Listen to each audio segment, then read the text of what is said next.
Watch out, let me get a shot. Where they at? Where they at? Go to my rooftop. Hey! Give me a fucking 42 in here, We're east of the riverbed, and we're taking fire from the west. Roger, stand by, we're popping smoke. Gun runs north and south, west of the smoke, west of the smoke. Okay, copy. West of the smoke. I'm looking at danger close now. Give it to me, I need it. You're cleared hot. Copy, cleared hot. Welcome to the Combat Leadership Podcast. Here's our host, Mike Etor. Today's guest is Lieutenant Colonel Doug Luccio, United States Marine Corps. Doug was commissioned in 1994 and was subsequently designated as a field artillery officer. He's had a superb career and has served in demanding and diverse roles in peacetime and combat environments. Doug is still on active duty and is currently serving as an assistant professor at the Eisenhower School for National Security and Resource Strategy. He is also a doctoral candidate at the George Washington University.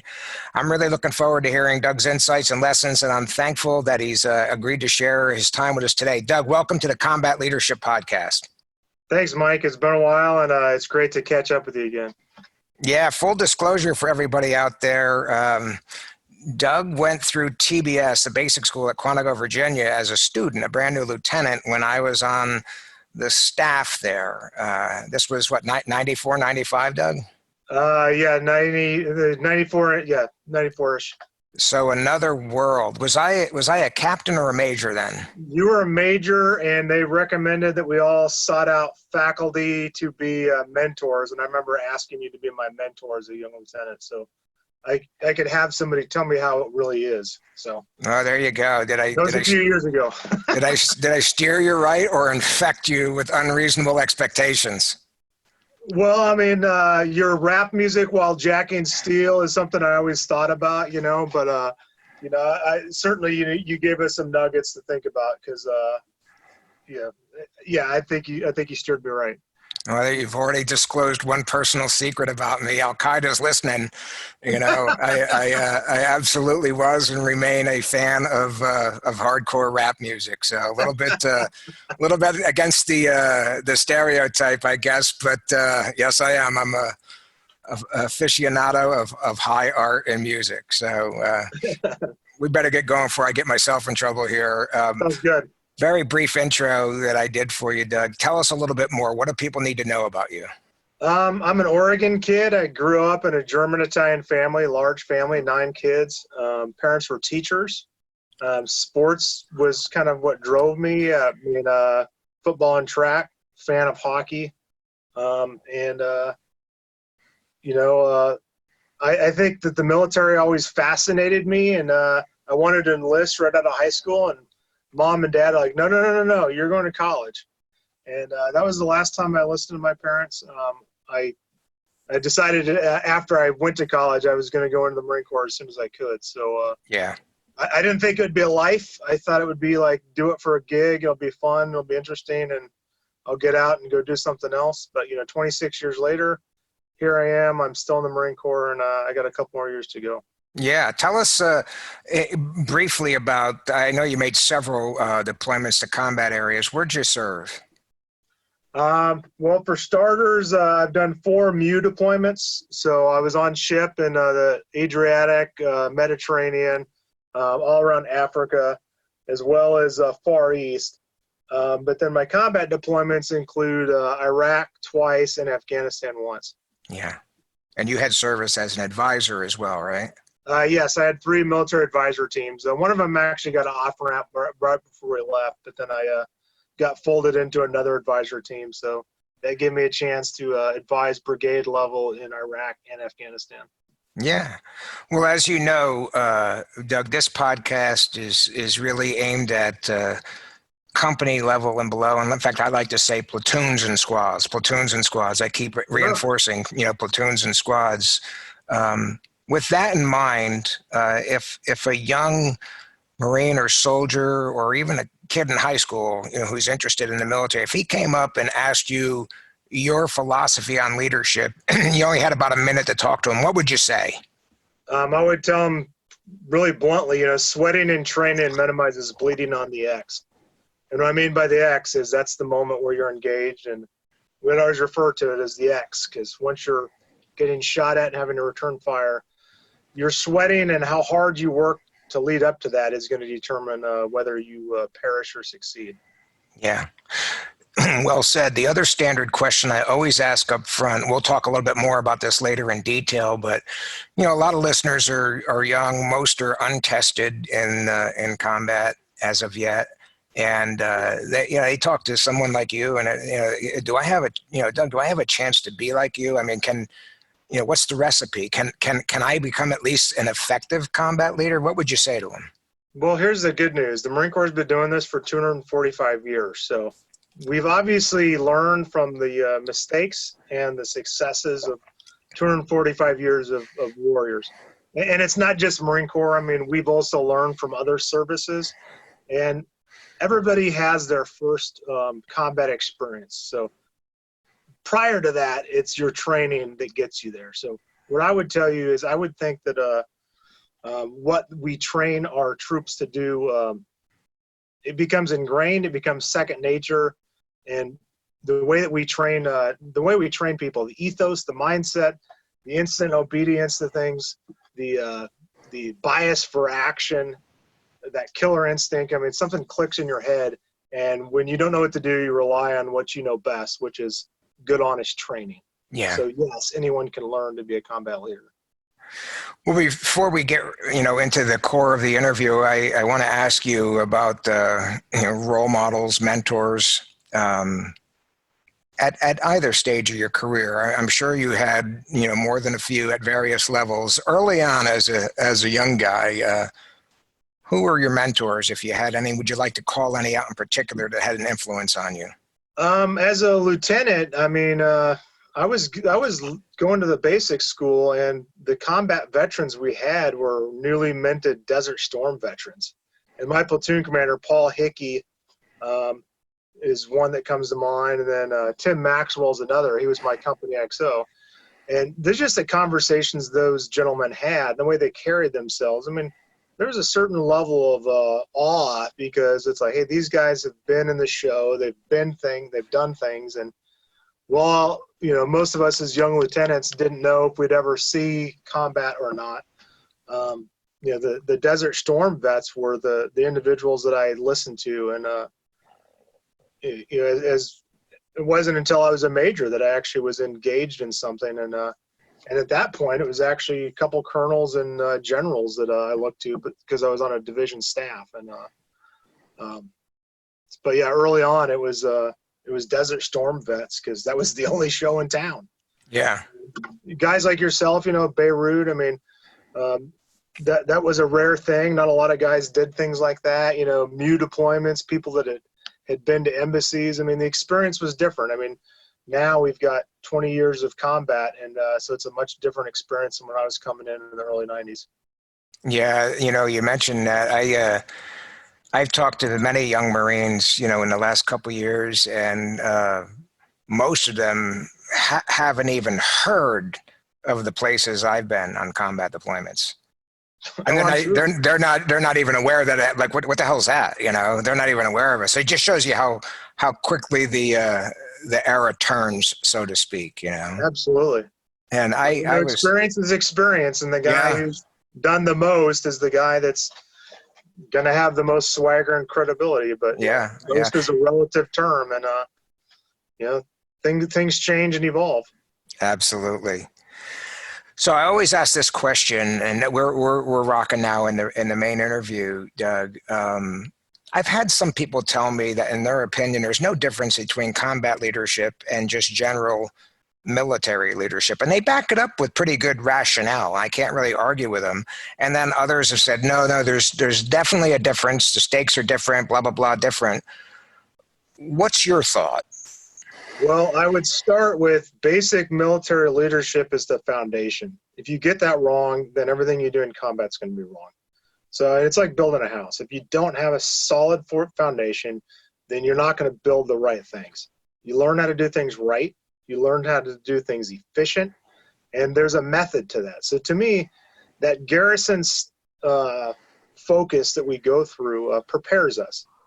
That being said, combat leadership, I mean, it requires a lot of balance, and it requires judgment, and you really have to push your mind and your body to optimize yourself for success in combat. But I think it starts with that basic foundation of what you learn in garrison and training, and the harder you're training, the more easy and natural it's going to be to transition the first time you're engaged in a firefight.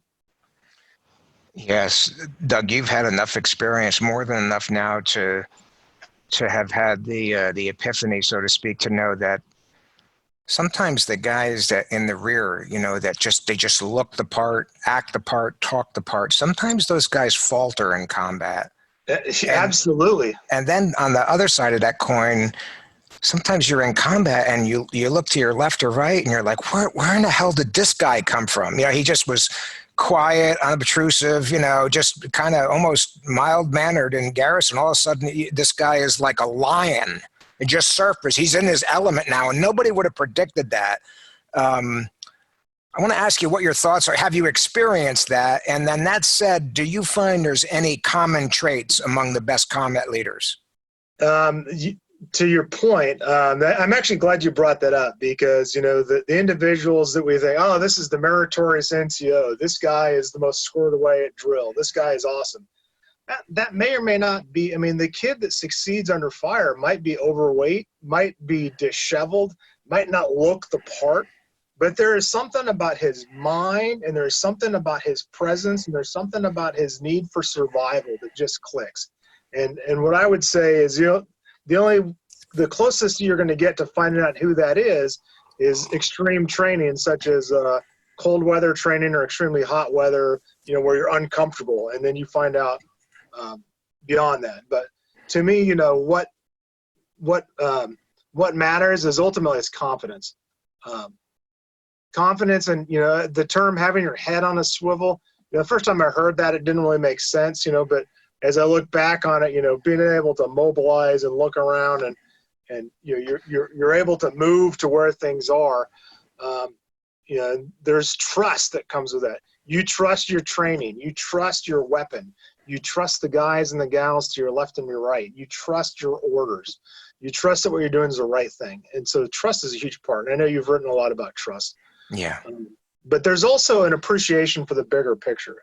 It's not just about you and what you're in, but it's also about, I'm doing this because this might be part of a bigger plan, which I'm not completely read in or savvy to, but accepting that you play a part and being okay with that. I think that's something that I think is consistent amongst the people that excel. Yeah, I want to segue into very important a broad topic of discipline. And right off, I'm going to ask you some questions about that, but I want to define my definition. What we're talking about today, Doug, I'm defining discipline as a warrior, a soldier or Marines of any grade, his or her ability to suppress and control their emotions, control their physical, desires, need for comfort, and just basically control themselves and pay the proper attention to detail and do the right things with minimal supervision in prolonged, sustained combat, very uncomfortable conditions. As you know, Iraq, 125 degrees, days on end, So now that I've set that up and you understand what I'm talking about discipline, Yeah. I've interviewed a lot of young Marines and soldiers, and just like I'm sure you did to some degree, I know I did as a young enlisted Marine, and then as a leader, I hear it ad nauseum, peacetime soldiers always bitch about, my cousin came in the Marine Corps, he made 4 combat deployments. He told me he never stood an inspection. And now all I'm doing, I got, first sergeants in my ass about inspections. We, haircuts, and, we got, junk in the bunk. We got all that. And so I always ask experienced guys like you who have faced both sides of the coin, is there, because, you know, the flip side, you have snarky, you know, NCOs, staff NCOs and officers that say, just do it. Do it because I said, just do it. You know, I had to do it, you just do it. And that's bullshit. That's not a good answer. Yeah. And then the next lesser, you know, almost is ineffective is, well, do it. This will save your life in combat. It's like, you know, how is getting a haircut every week going to save my life in combat? And so they have trouble understanding why the insistence on conformity to standards, attention to detail, and basically what they call chicken shit, does it build any traits and characteristics and habits that pay off in combat? Yeah, the easiest way to look at it is its efficiency of mindset. If you have to, I mean, and I'll give you an example. I'm good at grilling in the kitchen, in the backyard. But if my wife says, hey, it's your turn to cook dinner, and then I'm going to go lay out a recipe and cook dinner, I'm not as good cooking as I am grilling. But you put me on a grill, I'm the master because I do it all the time. I have a method. I do it a certain way. There's a habit. And because I'm comfortable with it, I can do it without thinking. You put me in a kitchen, it's a different environment. Because I haven't trained myself for that mindset of the kitchen, I got to break out the SOPs. I got to break out the recipe books. I got to follow the ingredients because I'm not quite sure how it's going to turn out. I think a similar thing could be said about habits of mindsets that lead you to effectiveness in combat. When something becomes such a habit that you don't have to think about it, the reason you do junk on the bunk, and a good leader will eventually explain to the Marines, hey, look, this is attention to detail. If you lay your stuff out the same every single time, you're going to instantly be able to take a half a second and you're going to know what's missing.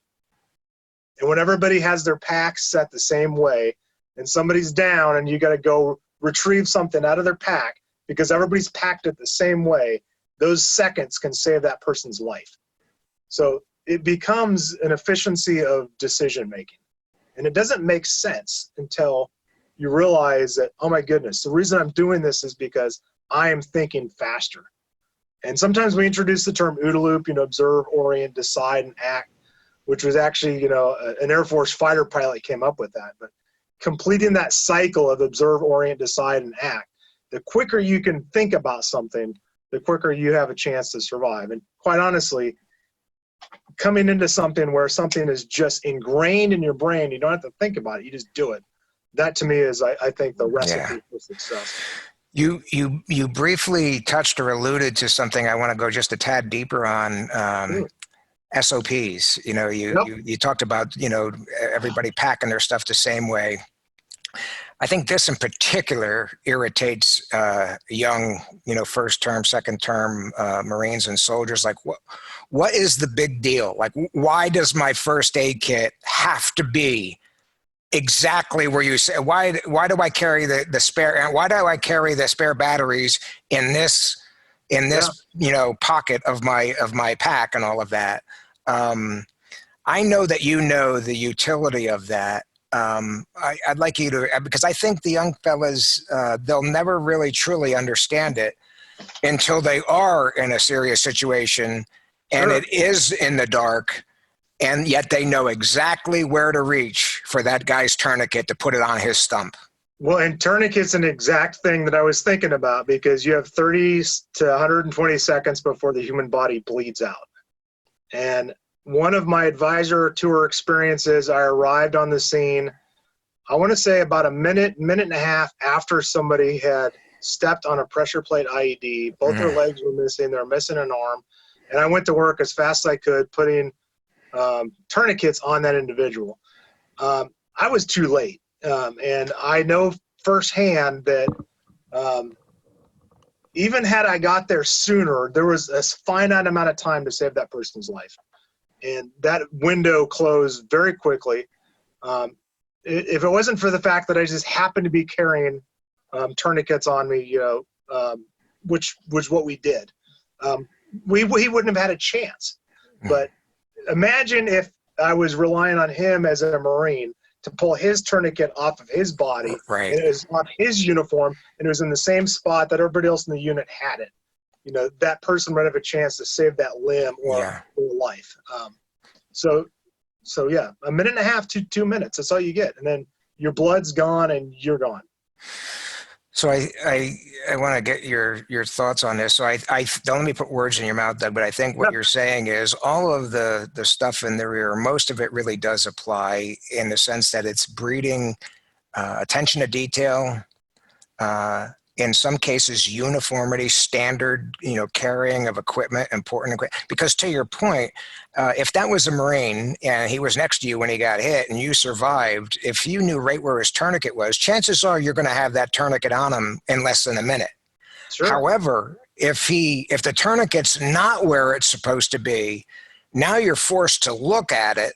And by the way, you're probably getting shot at too. So it's not like you can, kneel up and expose yourself. And so because that young fella did not follow the SOP and even worse, his NCO did not supervise, with the S and BAM system, make sure that the Lance Corporal's tourniquet was in the right spot.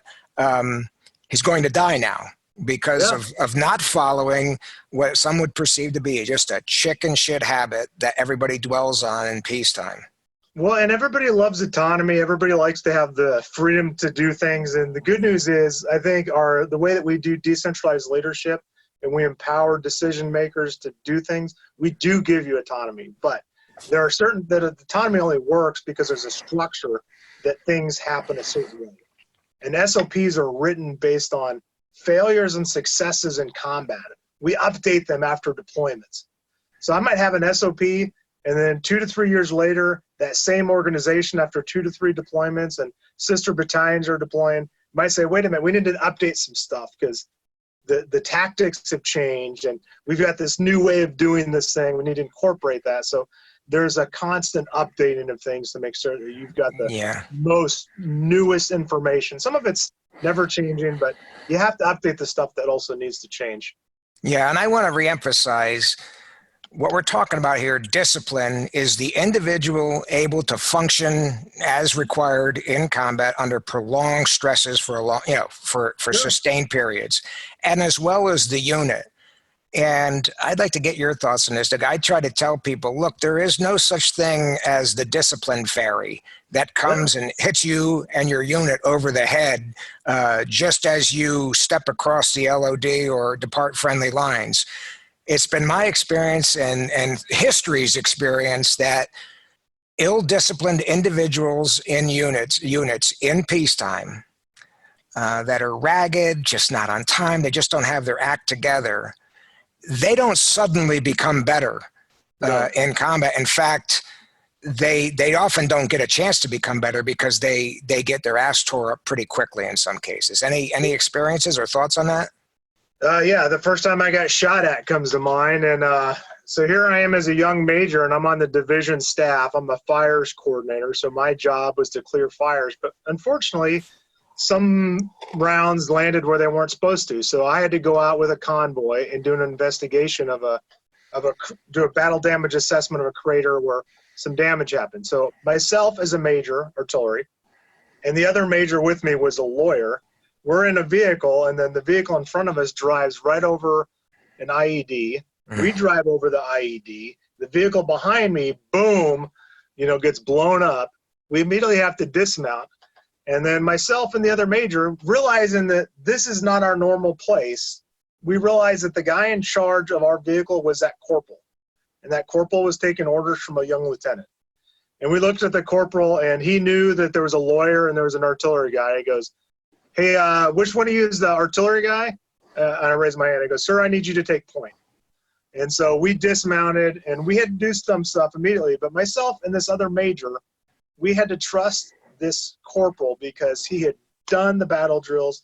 He knew what was required. This was his organization. He knew which calls to make. We were the foreigners in that structure. And we were alive after the fact of this gunfight because that corporal told us what we needed to do because we were the add-ons that was not our unit.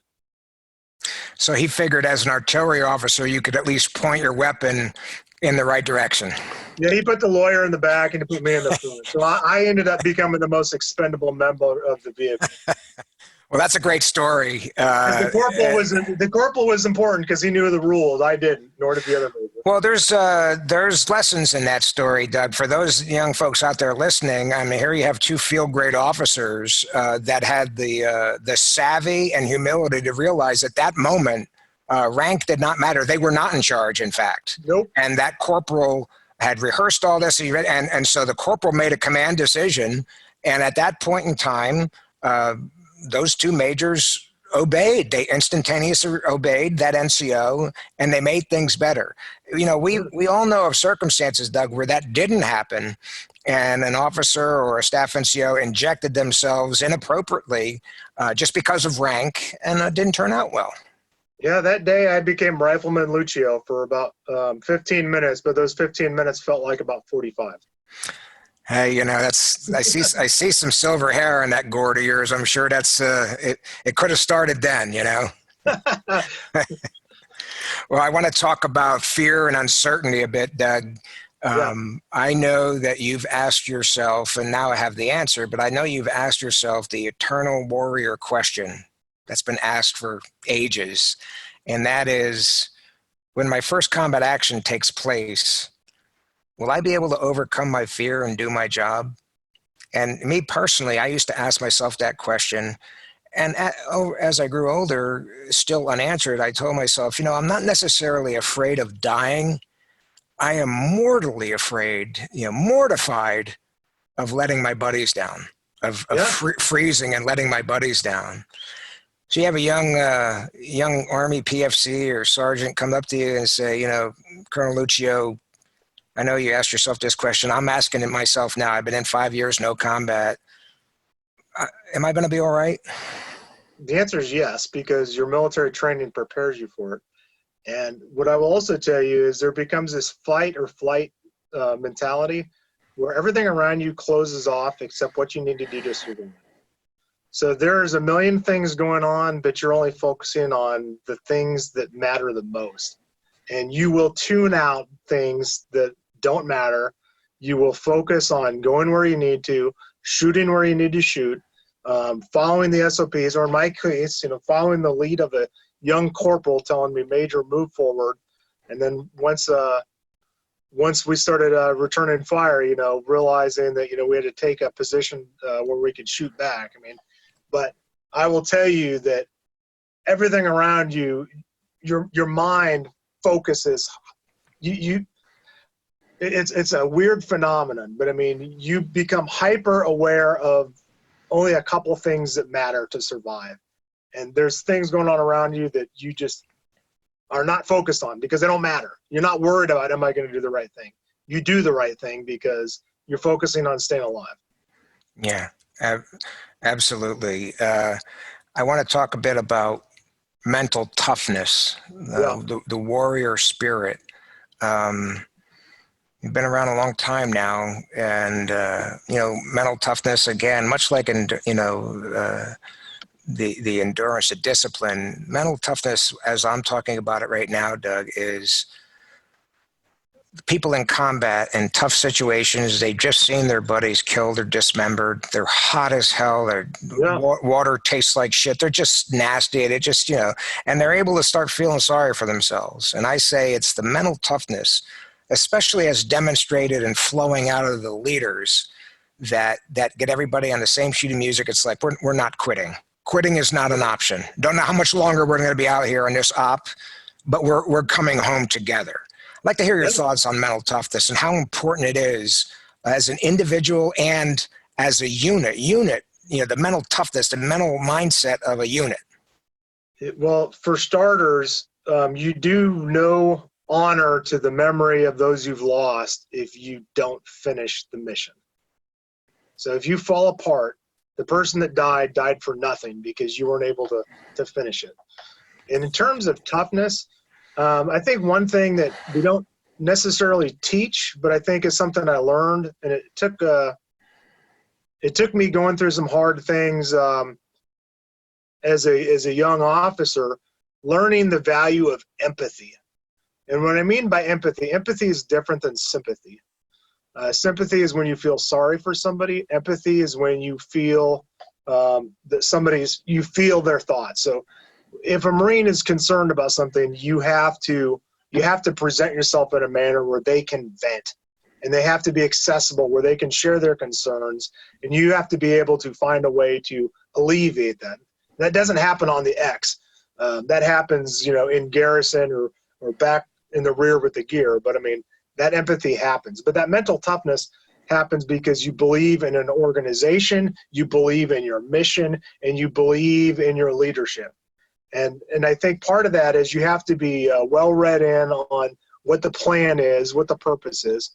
I think about Secretary Mattis. When he was General Mattis, he could articulate very difficult concepts very simply, and every Lance Corporal in 1st Marine Division knew that their general had their back because General Mattis could say things that would make sense to everybody. So sometimes it's taking the unknown and putting it in words your Marines can understand, and sometimes it's just giving them a place to vent. But mental toughness, I mean, hey, we're all human. We all have cracks and we all have fears, and we've all been afraid. But I think it's, to succeed, it's going to be that organizational reliance and trust of what you're doing.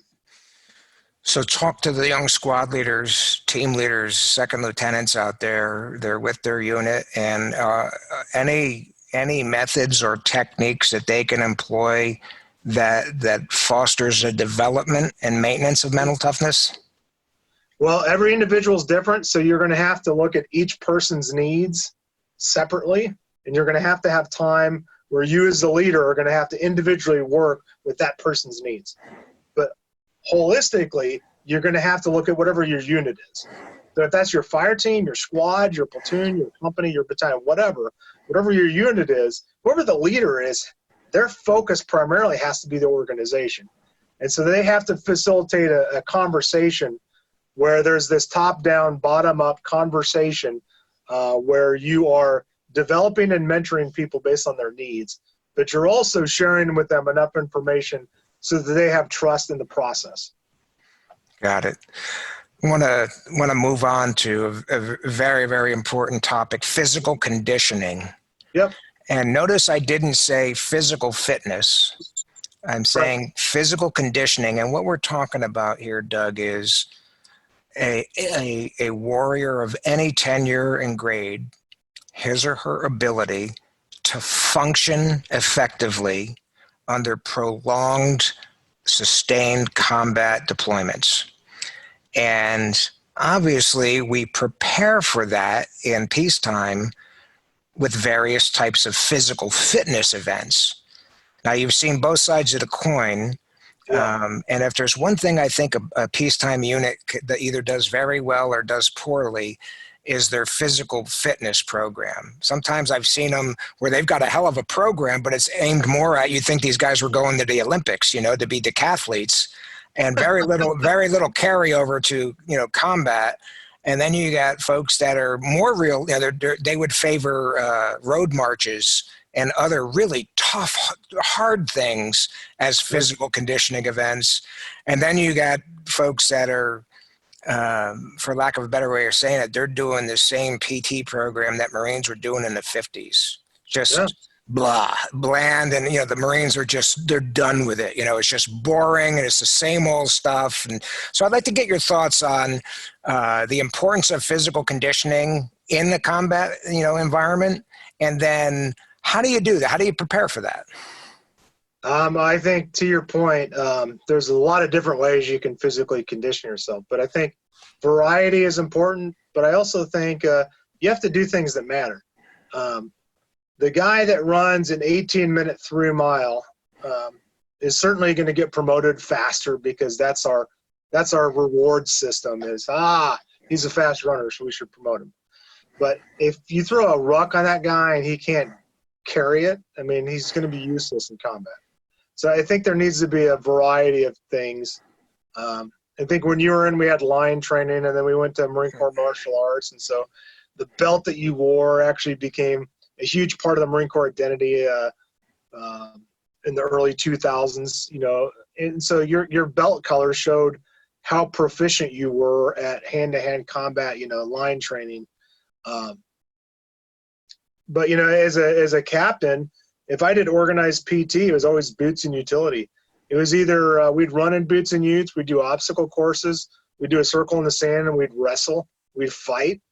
And my attitude was, I'm not the best fighter, and the only way I'm going to learn to be a better fighter is I got to get my ass whooped.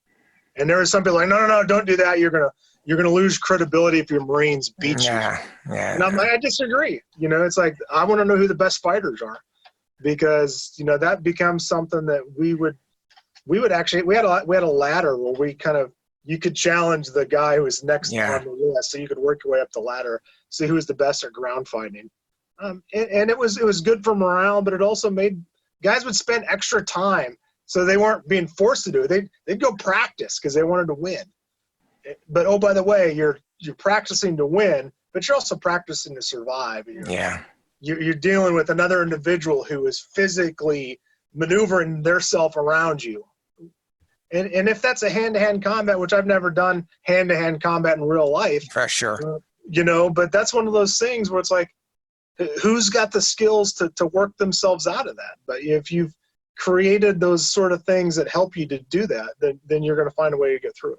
No, I agree with you. I don't know if you remember, I don't know if I pulled it on your class at the basic school. Do you remember the little story I used to tell you about hands around the neck? That sounds familiar. Go ahead and refresh me. So I'll say it. I used to, right off the bat, first time I ever taught an NATBS class, and for those listening out there, there'd be 250 lieutenants out there, and they didn't know who I was. Yeah. So I would always stand up and say, I'm Captain Etor, I'm Major Etor, and here's what we're going to do. We're going to learn this today. I said, by the way, I know you had your PFT, first PFT a couple of days ago. Who's the fastest runner? And invariably some small, thin guy would stand up, and I'd say, he'd just take the bait. I'd say, well, how fast did you run? And for those that don't know it, 3 miles in 18 minutes or less is 100% on the Marine PFT. It's fast. 6 minute miles is fast for most people. Yeah. Most people can't do that. Well, invariably, we'd get a steeplechase runner or somebody from college, D1 runner, and he would say, sir, I did it in 14:58. And the whole class would be like, holy geez, everybody would be impressed. And I would say, geez, Lieutenant, that is just awesome.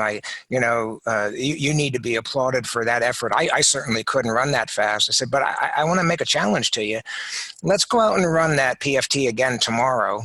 And, you're going to finish the run, several minutes ahead of me. And I want you to go take a piss, have a coffee, even take a shower. And then several minutes later, my big carcass is going to lumber across the line, blowing snot, shorts hanging down off my head. I'm just looking like a mess. But as soon as I cross the line, Lieutenant, your hands around my neck, my hands around yours. And Lieutenant, I have to tell you, I'm going to choke the life out of you. Well, the whole class would laugh because, he was a little guy. And I was at the time, I had my swole on, so to speak. And the message I would go into is... And for the audience, you were pretty jacked. Well, thank you. It's all I can say is the boots still fit, but the message I was trying to show them was, you got to keep it in perspective. The 3 mile timed run is probably not going to be a factor in combat. And there are going to be situations where sheer horsepower is invaluable, and vice versa. So, you just can't, basically what I was telling was, don't ever judge a Marine's combat worth by his PFT score, the fact that he's got a high and tight, the fact that his boots are spit shine, which I know they don't do anymore and all that. In other words, don't get lulled into a sense of security about the cosmetics. The cosmetics are merely kind of like the driver's license. That's the minimum expected of a Marine, but really look deeper at a Marine's, does he really have the physical fitness to endure, to be that plow horse in combat, vice the racehorse who breaks after 2 or 3 races in the heat, Any thoughts? No, you're absolutely right. And I think that mental toughness and that training is everything. I was an instructor at Officer Candidate School, and I remember an individual who was prior enlisted, so she was a sergeant, and she had jumped down and broke her leg, and the leg actually detached, and it was actually hanging off to the side. And I remember, number one, it was probably the most traumatic thing I had seen a human body suffer at that moment in time. But I remember the candidate, the officer candidate. I asked her, I said, "Are you okay?" And then she was worried about being able to finish training because she still wanted to continue her service in the Marine Corps. Yeah. She's like, "All I want to know is, this Marine is a sergeant of Marines and does not quit, sir." And I will tell you, that individual's testament and their belief in themselves was probably the most mentally and physically tough person that I've seen in physical crisis, because they believed so much in themselves. And we immobilized her leg. A year later, she got commissioned on the same spot where she broke her leg and was told, "We'll never walk again." And she proved everybody around. Wow. Ran a 300 PFT. Complete stud, but because she believed in herself, and this is training, but that training mindset, I'm convinced that had she ever been in a gunfight and had she been wounded, she would have fought through it. Yeah. It's because she believed in herself and she did what was necessary to prepare herself, to toughen herself up after a traumatic injury, so she could continue her service and continue to fight. And I think that conditioning is such a huge part. You really have to push yourself and make yourself uncomfortable. Well, she sounds like she'd be a fantastic interview. And so give me her name when we're done. And the other thing is, I want the rest of the listeners to know that I'm sure that the corpsman on scene came to her, gave her an ace bandage, 2 Motrin, told her to take the rest of the afternoon off and full duty in the morning, Well, true story. We had a young corpsman who actually did not have a presence of mind, and I had to take over the scene until a more experienced corpsman could get there. Wow. But so even that young corpsman was like, it was such a traumatic thing that Doc blew it that day. But fortunately, we got the young Marine through it. But that's if you're, and that to me comes to mental conditioning. That corpsman was not expecting to have to deal with a traumatic leg snap. Yeah. But, Well, condition your mind, and it's amazing what sort of disgusting things you can deal with. Well, on that note, traumatic leg snap and disgusting things, and I don't mean to make this flippant, but we're going to move into the section on casualties now. And as I know, you've experienced casualties, you've seen them. Yes. And I think the Marine Corps, I kept up with the Marine Corps during Afghanistan, Iraq, and I was aware that they were doing some pretty good, lifesaver training and all of that. So I think they were exposed to sucking chest wounds and simulated amputations and all of that, which in my day they were not. Your first amputation you saw was a real one, and it was often really just a shocker and really did our Marines a disservice. That said, I still think the Marines and soldiers go through today's training, but they still know it's training. They still know it's, this is still training. How am I going to act when bullets or bombs are going off? And this is real. I mean, this is real arterial blood spurting around right now. Young guy comes up and asks you about casualties, or is too naive to ask you, and you have to tell the unit so you can steel them for this and mentally prepare them. What do you tell them? Well, number one, you've got to be ready for it, because if you're not, the person who's in need of help is relying on you to help them. And if you can't help them, then it's over for them. So you have to find a way to mentally work through that. So, I mean, that's the tough love part of it. But I think part of it, too, is as a unit, I think you quickly learn who has the stomach and who has the appetite and who has the experience with things. And I think that you need to kind of partner up those guys with the people that are less experienced, so that when an opportunity happens, they see it firsthand. When you have somebody who's fighting for their life, you need to take the neophyte and you need to put them on that site where the experienced individual is giving care, trying to save that life. And that young person, and I say young in terms of experience, actually sees that person fighting for their life as somebody else is trying to save them. Even if they're doing nothing, they just need to watch. And I think that through seeing that, hey, this person did what they could, and there's a confidence level that builds on, you know what? If Gunny's not around next time, I might have to be the person trying to save so-and-so's life. I have to up my game.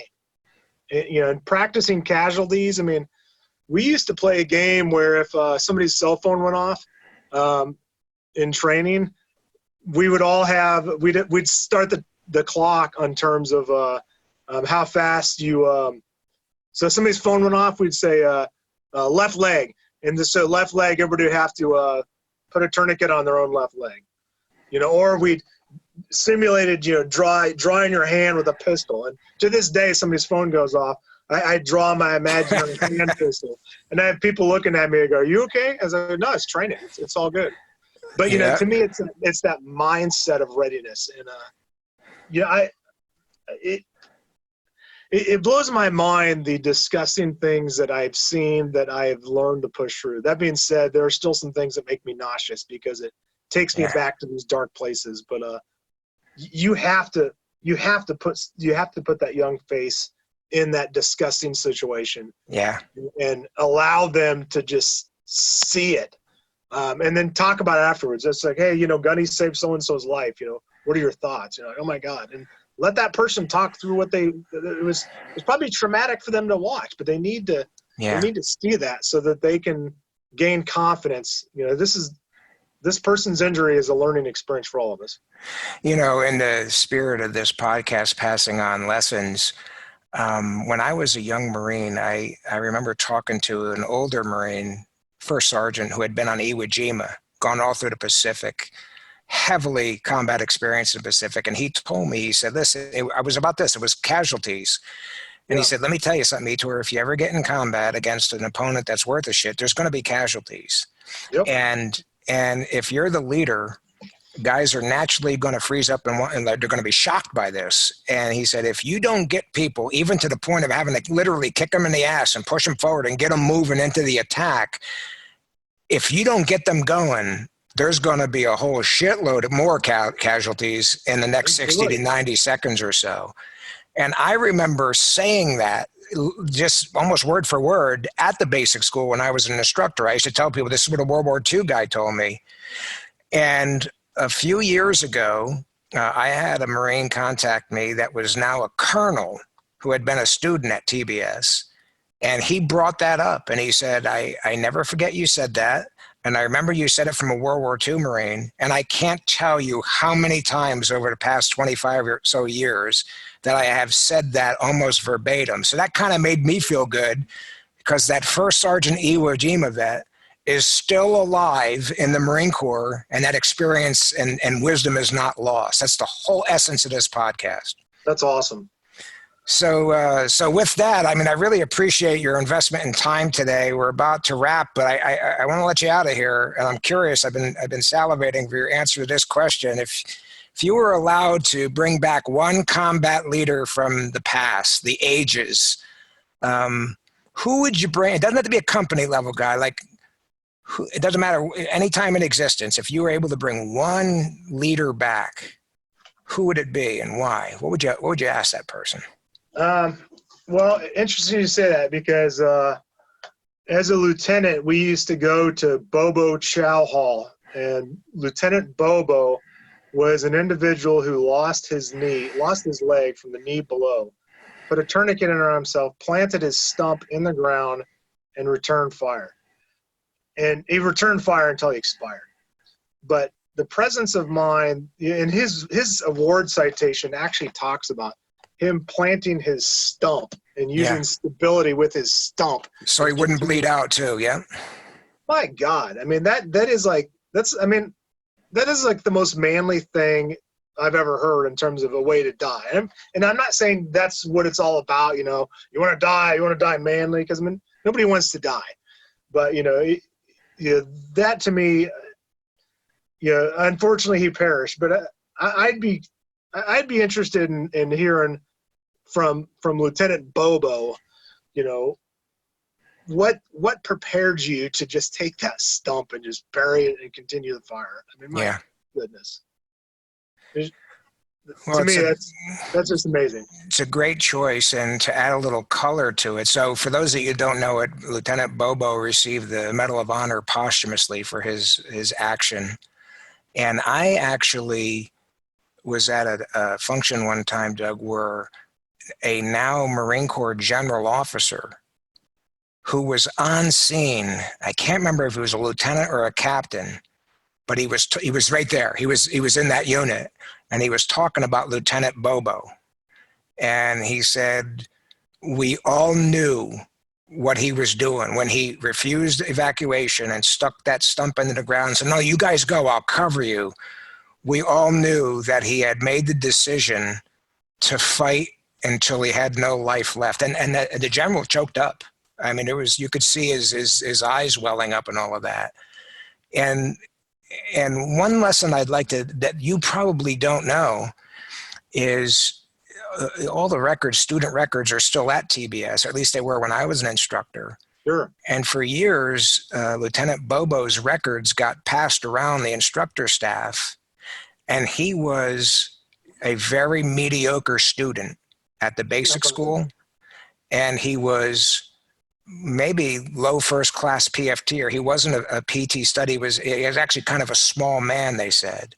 But my point is, to further reemphasize what we talked about earlier, here's a guy that probably wasn't spectacular to look at, and nobody probably would have predicted this, but at the right time, he was absolutely, every kind of the fighter that the Marine Corps basically lives or dies with. And what a great choice. Yeah, I would like to be there at lunch with you and ask him what went through your mind.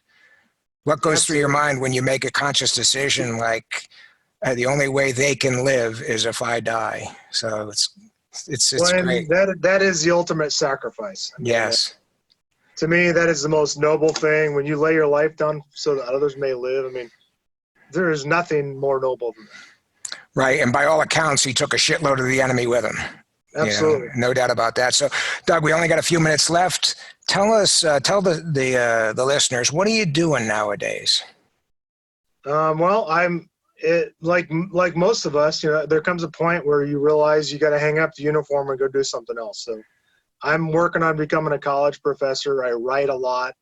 And my goal is when I leave the Marine Corps young adults is my passion. So, young Marines, they're going to be the same age as the young college students when I'm on a college campus as a professor or dean of students. So I'm working towards continuing to focus on young adults and mentoring them and helping them, as they try to figure out life and life leadership lessons. So that's where I'm at. A noble endeavor. Well, Lieutenant Colonel Doug Luccio, thank you so much. It's been a great episode. I know there's a lot of nuggets in there the listeners are going to appreciate, and I would ask that you please come back again in the future. Thanks, Mike. Appreciate the time. All right. We are rounds complete for this podcast. We hope you've enjoyed this podcast. Please subscribe, rate, review, and recommend to your friends. Please visit our website at combatleadership.com. Until next time, remember the words of the ancient philosopher Plato. Only the dead have seen the end of war.